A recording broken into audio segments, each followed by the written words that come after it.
Saramago escreveu a última frase do romance. Preso, o seu olhar entrou em cada uma daquelas palavras, mestre de obras, avaliou-as por dentro como se fossem casas. Pode viver-se aqui? Perguntou no silêncio do seu interior dele e das casas, recebendo apenas a resposta do eco, otimista evidência de um lugar criado, espaço viável, habitat. Depois, na via que aquela frase alinhava, passeou diante as palavras, rua de fachadas dignas e sólidas, mediu o espaço entre cada uma, comparou as nuances da cor que apresentavam, reflexos de um sol que brilhava desde o centro do romance. Ainda com a atenção nessa paisagem, afastou as mãos do teclado do computador. Seriam 2 chaves possíveis, mas eram realmente as mãos de um homem de 74 anos. Mãos de pele humana, provisoriamente sem peso, esquecidas da gravidade. Pousou-as sobre o tampo de madeira, uma em cada banda do teclado, e os dedos encontraram um descanso individual, uns mais esticados, outros mais encaracolados nas falanges. Debaixo da mesa, na sombra, deslizou os pés para fora das pantufas. Deixou-os a meio, ainda no conforto têxtil e já na liberdade.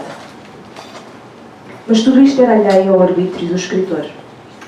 O corpo humano avança numa existência independente quando abandonado. É por felicidade que o coração não espera ordem para bater, que os pulmões se organizam autónomos na sua azáfama de respirar. Até o mais anónimo cabelo sabe embranquecer sozinho. Atrás, os livros das estantes pareciam inclinar-se sobre os ombros, ávidos de não perder o que fosse. Investigadores. Também eles já tinham sido assim, antes da impressora e das leituras críticas, antes do mundo, protegidos pelo zelo do seu Criador. No outro lado do escritório, fugindo de raízes afeiçoadas à terra doméstica, imitação envasada dos campos, plantas mudas estendiam-se na direção da claridade. Era esse esforço que as fazia crescer. Talvez se possa acreditar que também essas folhas carnudas faziam crescer a claridade. Tal era a abundância com que julho inteiro rebentava naquela janela. O início de julho, através daquelas vidraças. O dia 2 de julho de 1997, jorrava inteiro por aquela janela. Na parede restante, a porta fechada, ruídos cautelosos que alguém poderia definir por remanso. Bom, e assim começa a autobiografia, o novo livro do nosso convidado, José Luís Peixoto, a quem quero agradecer por estar uma vez mais no arquivo. É sempre muito bom receber os escritores que admiramos e tu, José Luís, és seguramente um desses escritores. Muito obrigada por estares aqui. Bom, eu gostava de começar esta nossa conversa, porque vai ser uma conversa, portanto, sempre que quiserem colocar perguntas, estejam à vontade para o fazer, perguntas ou comentários. Bom, José, eu gostava de começar por te fazer a seguinte pergunta. Autobiografia, um título provocante. Logo aqui, debaixo do título, podemos ver que está escrito romance. Temos um escritor consagrado, José Saramago. Temos um jovem aspirante a escritor, na angústia do seu segundo romance, de como escrever esse segundo romance. Em que medida que o escritor José Luís Peixoto se identifica com este jovem escritor também de nome José? Bem, muito boa tarde, ou noite, talvez noite. Para já, muito obrigado por estarem aqui. Eu vinha a pensar no caminho, no facto destes encontros serem já uma tradição, não é? Porque desde o primeiro livro que aqui venho apresentar, os meus livros, e também destes atrasos também serem uma tradição. Efetivamente, não é a primeira vez que eu venho a contar os minutos e venho a perceber que vou chegar atrasado, de certeza. Por isso, obrigado por terem esperado e vamos ver se quebra esta tradição na próxima vez.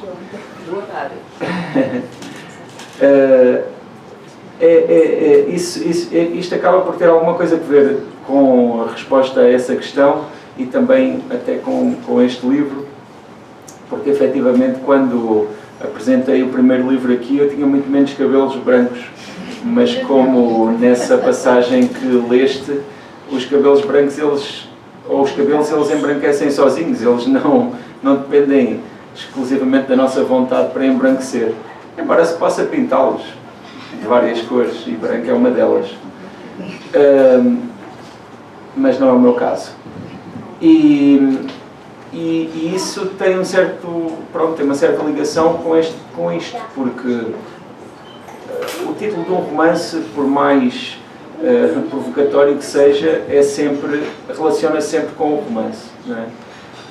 Pelo menos na forma como eu entendo os títulos, deve ser assim.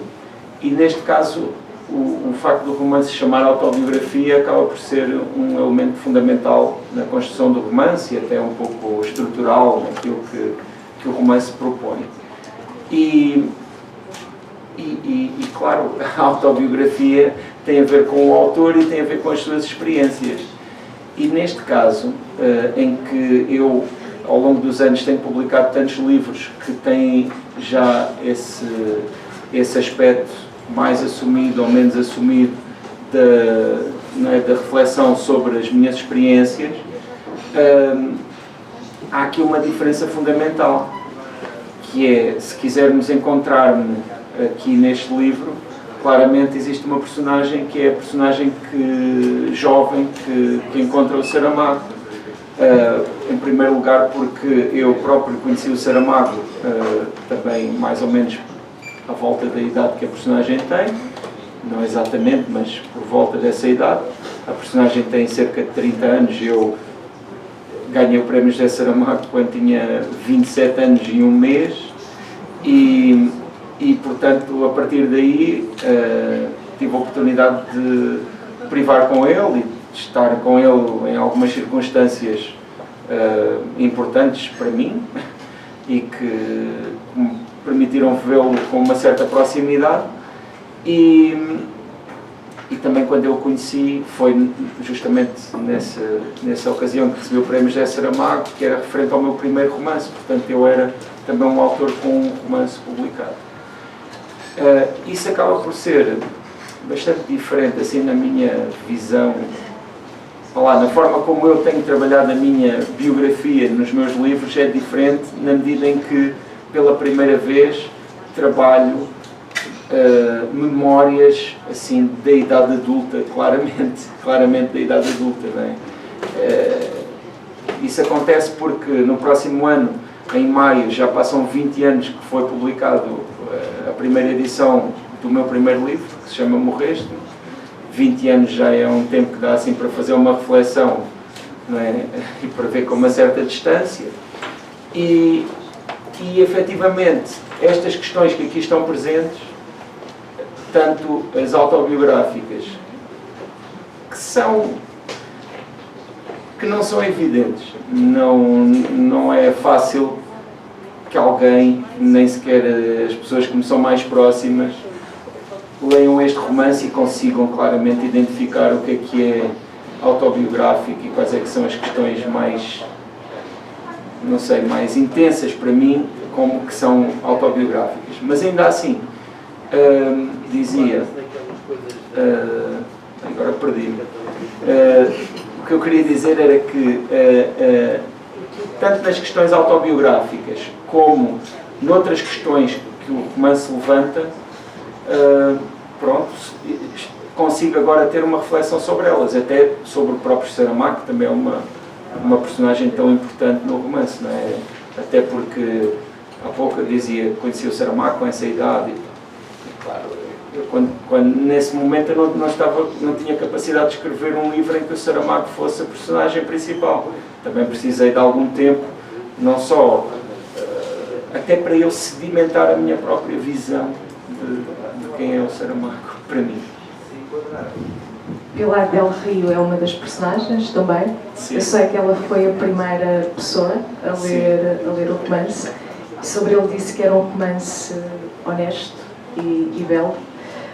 Quando enviaste o romance para a Pilar del Rio, como é que te sentiste? Presumo que deverias estar muito ansioso, ou pelo menos expectante, até nervoso. Sim, para já, a Pilar del Rio é uma pessoa que não é de elogios fáceis, por isso ter escolhido esses dois adjetivos que são tão preciosos e que são tão bons de ouvir, não é? Tem muito valor. Depois, efetivamente, ela também está presente no livro, não é? Ela também é referida muitas vezes, ela tem um papel importante, digamos assim, e isso também é uma novidade para mim, não é? Ter assim de lidar com expectativas de personagens a esse nível. Embora eu já tenha algumas personagens vivas, digamos assim, de outros livros, não só personagens históricas e distantes, mas até mesmo na minha família, a minha mãe, as minhas irmãs, são pessoas que às vezes são referidas em alguns textos, o que depois tem um certo impacto para elas. E eu também tenho de ter isso em consideração, não é? Quando escrevo os textos e quando são publicados. Mas neste caso aqui, bem, com a minha mãe e com as minhas irmãs posso eu bem, porque essas eu conheço-as muito melhor e estou muito mais à vontade com elas e também sei que elas sabem que eu sei que elas sabem, não é? Temos aquela coisa. Já no caso da Pilar del Rio, pronto, a minha relação com ela é mais distante, não é? E efetivamente também é uma relação que inclusivamente ganhou muito com este projeto, porque tive a oportunidade de subir um degrau, digamos assim, em termos da forma como nos relacionamos, devido, pronto, acredito que há natureza também um pouco íntima que tem a escrita de um romance como este, embora ela sempre me disse e sempre demonstrou e que percebe bem que este livro, a esse nível, é um exercício mais do que outra coisa, porque efetivamente a minha intenção, no que diz respeito à Pilar ou mesmo ao próprio José Saramago, é um pouco sugerir possibilidades acerca de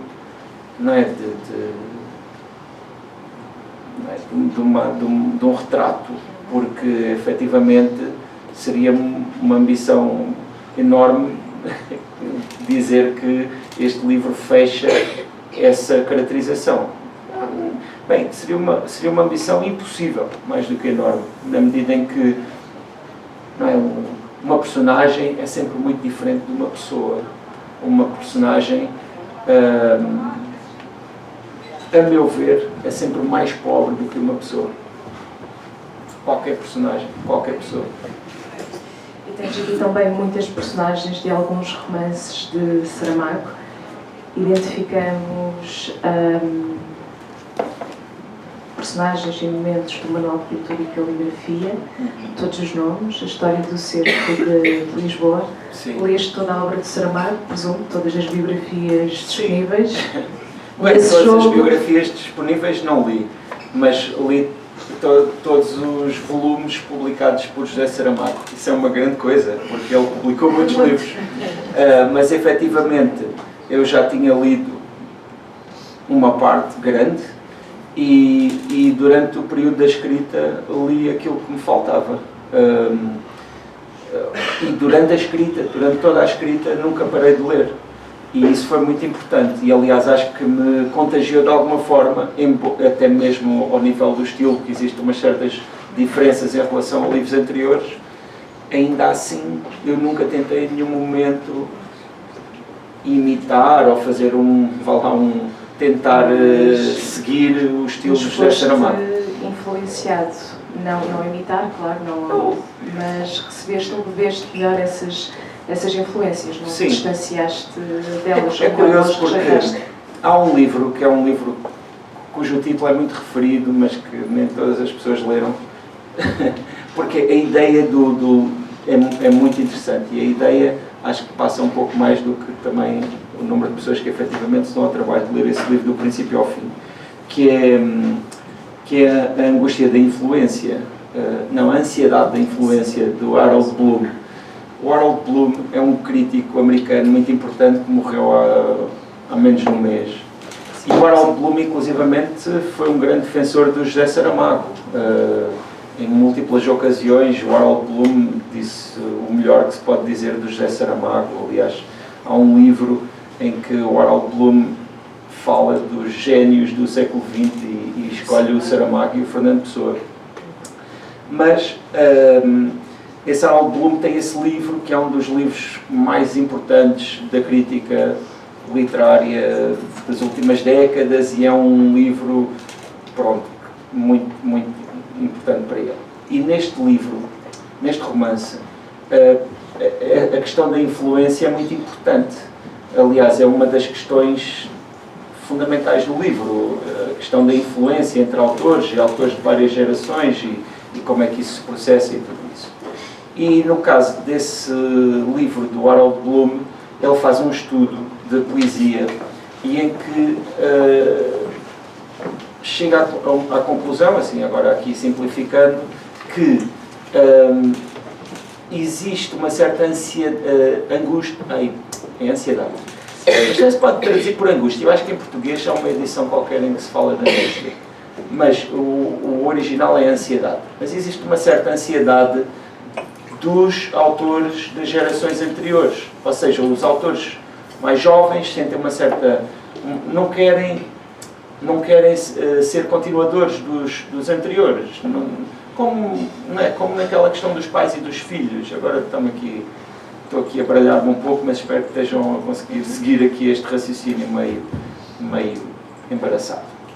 Para dizer que, por essa questão dessa ansiedade de influência, de certa forma revoltam-se contra os anteriores e assim a literatura progride, não é? Com essas rebeliões geracionais cíclicas, não é?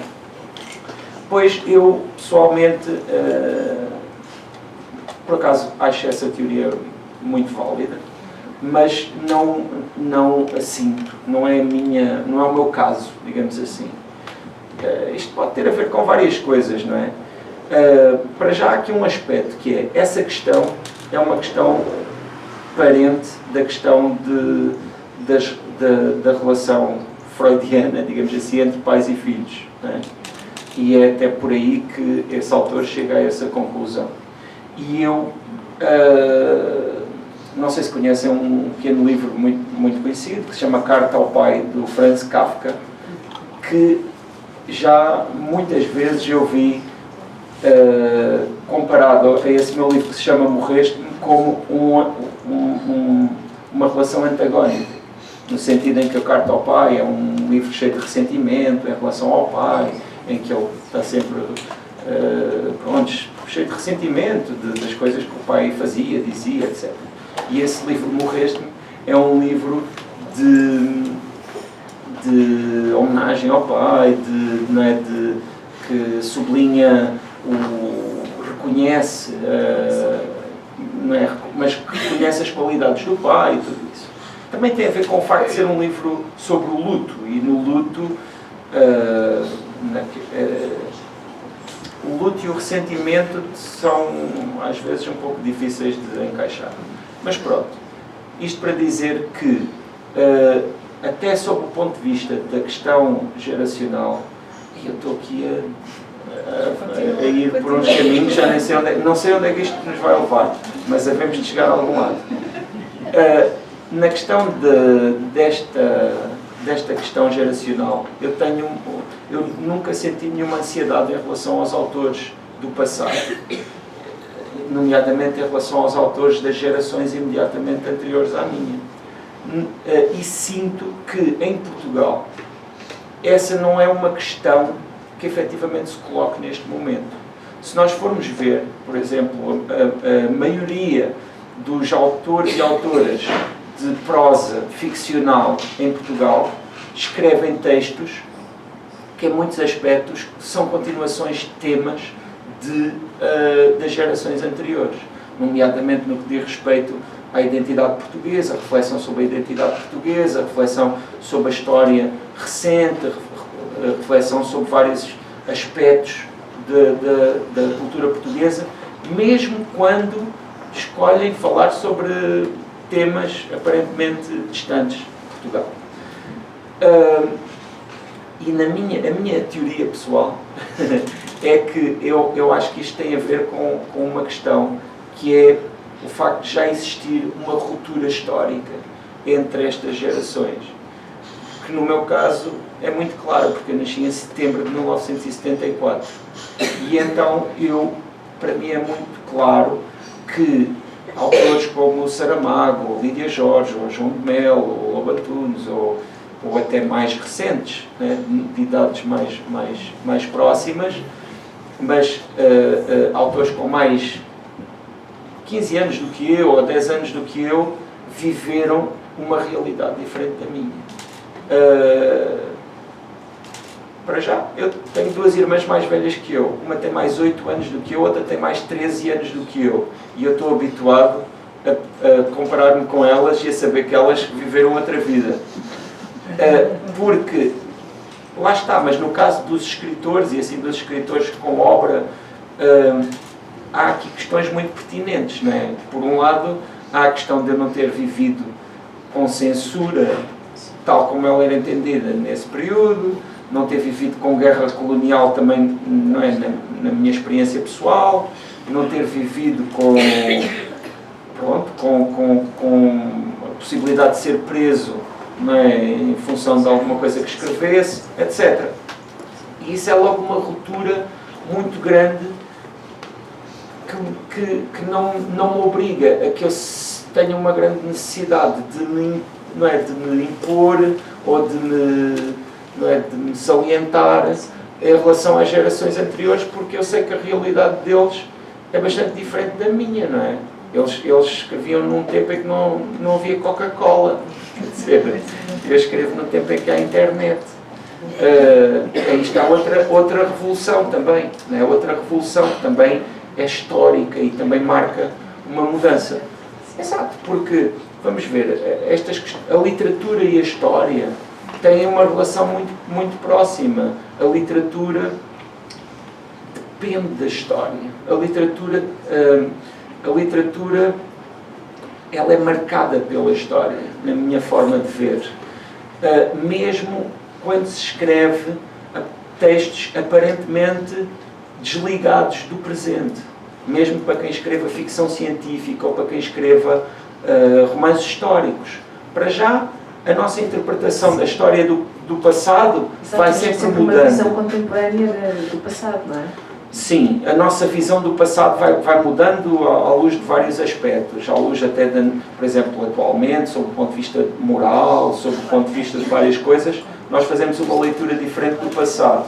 E no que diz respeito à ficção científica, toda a gente se lembra do que era o futuro nos anos 70 ou nos anos 80, como é que se imaginava este momento em que nós estamos, não é? Quer dizer, hoje, não sei se conhecem aquela série do Netflix que é o Black Mirror, em que são episódios de ficção científica. A maior parte deles seriam impensáveis nos anos 80, porque são já derivações de realidades contemporâneas, como as redes sociais, a internet, sei lá, as aplicações de Tinder, não é? Essas coisas.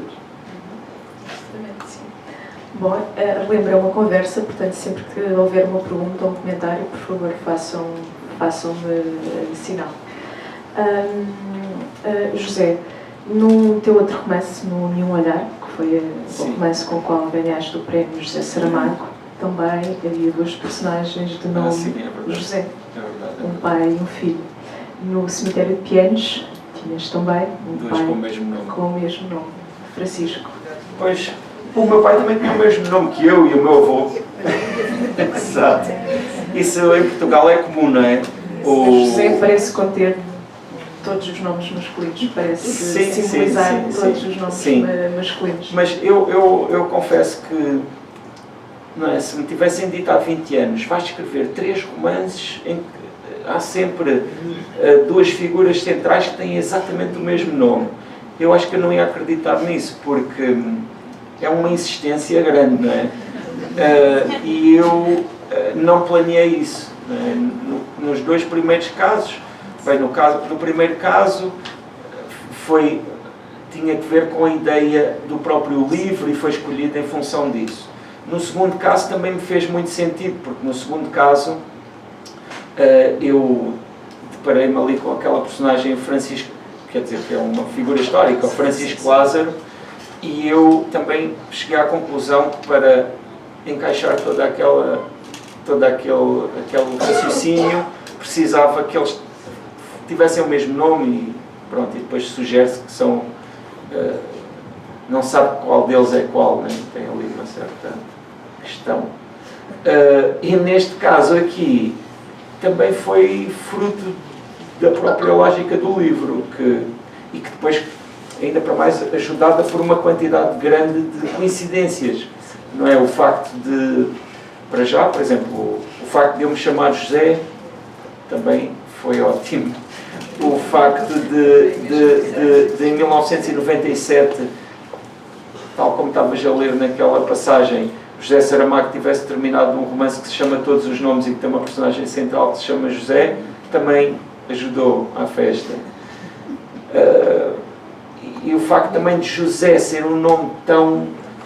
Sim, porque tirando o José Saramago eu não conheço mais ninguém que se chame só José. Talvez o meu avô acho que se chamava só José, mas não é muito comum, não é? É sempre associado a um segundo nome, não é? Porquê? Porque José é um nome muito neutro, é um nome muito diferente dos outros no nosso contexto, não é? José, por exemplo, nós sabemos que Maria, houve aí um momento em que começaram a haver crianças a quem se chamava só Maria, mas ainda não chegou aquele momento do só José. Quer dizer, eu ainda não conheço, pelo menos deve haver. Sim, mas é muito raro, não é? Na minha geração era sempre José Manuel, José... É que o primeiro... Eu gosto muito do José Luís Peixoto. Obrigado. E o primeiro livro que eu li foi precisamente o Morreste-me. E o meu pai também tinha morrido. E na altura eu achei que aquele livro gostava de ter sido eu a escrevê-lo. Pronto, e fiquei completamente fascinada e só estava a acrescentar que o meu pai de facto também só se chamava José e eu comecei a gostar do José Luís Peixoto porque escreveu o livro na mesma altura em que o meu pai tinha morrido e eu li o livro. A partir daí, não sei se por isso, mas a minha ligação e os livros do José Luís Peixoto não sei dizer-lhe, não sei, para mim atualmente sai um livro e eu leio, é habitual. Por acaso neste estou atrasada, ainda não li. Assim há pouco tempo. Mas não sei, há uma ligação e não sei se é verdade, mas é assim que eu sinto. Aliás, os leitores interpretam os livros às vezes de forma independente, às vezes, quase sempre, de forma independente daquilo que os escritores quiseram dizer, muitas vezes. E eu acho que o José Luís Peixoto só podia ser um escritor português, porque tudo o que diz é português. Tem a ver com aquilo que é Portugal. E tem a ver também com as inquietações do nosso tempo. Talvez por isso eu gosto dos livros, embora eu seja mais velha que o José Luís Peixoto. Obrigado. Bem, eu pronto, para já fico muito agradecido. Acho que é muito bom ouvir isso. E acho que é muito bom ouvir isso porque eu sinto que, efetivamente, às vezes eu interrogo-me, o que é isto, não é? Escrever livros, depois publicar uns livros. Que vida é esta, não é? Que estranha forma de vida é esta? E, efetivamente, eu sinto que faz sentido, principalmente nestes casos. E noutros casos, estou aqui a ver várias pessoas com quem, ao longo dos anos, também aqui a Leiria é um lugar especial e aqui a livraria realmente é especial porque também temos esta continuidade. Mas efetivamente estabelecer uma relação a este nível é muito interessante e tem algum valor. A partilha, um encontro. Sim. Mas em relação a este aspecto, vamos ver, eu pessoalmente, o meu lado eu relativizo, não é, nessa equação, na medida em que o meu lado trata-se de produzir este produto, se quisermos, chamar assim este mundo que é tão estranho, não é? Porque é um objeto que pode mudar completamente, não é? Se nós o lermos ou se nós imaginarmos alguma coisa a partir dele, é que ele é muito menos aquilo que é fisicamente do que este copo ou do que esta garrafa. Porque mesmo quem nunca tenha lido este livro, só se estiver aqui, não é, já ouviu algumas coisas sobre ele e já tem uma ideia sobre ele. Já tem uma visão sobre ele. Essa visão pode não ser realmente, pode não coincidir com o que está cá dentro. Mas, no entanto, tem esse valor já. Eu,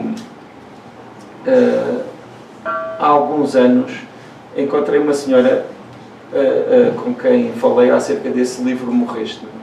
E ela disse-me uma coisa que muitas pessoas já me disseram, que é: tenho o livro, mas nunca o li. e não é mau, porque tem a ver com o facto das pessoas também saberem que é um livro que fala sobre o luto e saberem que, de alguma forma, vão ter de experimentar várias emoções acerca desse assunto, e às vezes as pessoas podem não estar disponíveis para isso. No entanto, têm lá o livro e portanto, esperam que algum dia talvez vão enfrentar esse assunto. Mas ela disse-me uma coisa incrível, que eu na altura, fiquei muito marcado por ela, e tanto que ainda me lembro dela e acho que ainda vou citá-la durante muito tempo. Foi, assim está bom também. Em que ela disse,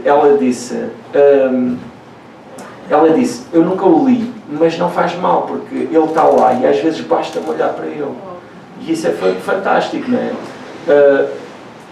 E isso acontece com esse livro para essa pessoa e tem essa importância, mas de certeza que para ti acontece também com muitos livros aqui na livraria, porque não os leste todos, mas tens uma ideia sobre eles, não é?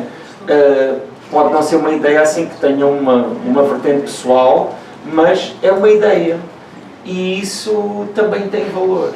Eu acho que só falarmos sobre livros já é muito bom, porque já constrói essa imagem acerca de uma realidade que nós não conhecemos, porque não lemos o livro, mas que já começamos a conceber. E isso é muito bonito. Mas depois a questão da relação continuada, isso então já é um conforto muito grande, não é? Porque já é... E eu estou a dizer isto porque eu também conheço isso, não é? Também tenho autores que eu sigo e que, quando saem livros deles, também gosto de lê-los. E isso... Eu acho que isso é de muito valor, porque nós estamos aqui, nós somos contemporâneos, nós estamos no mesmo espaço. E isso tem um valor imenso para nós. Porque eu acho que, em relação às questões da vida e da morte, efetivamente, a literatura tem muito a dizer.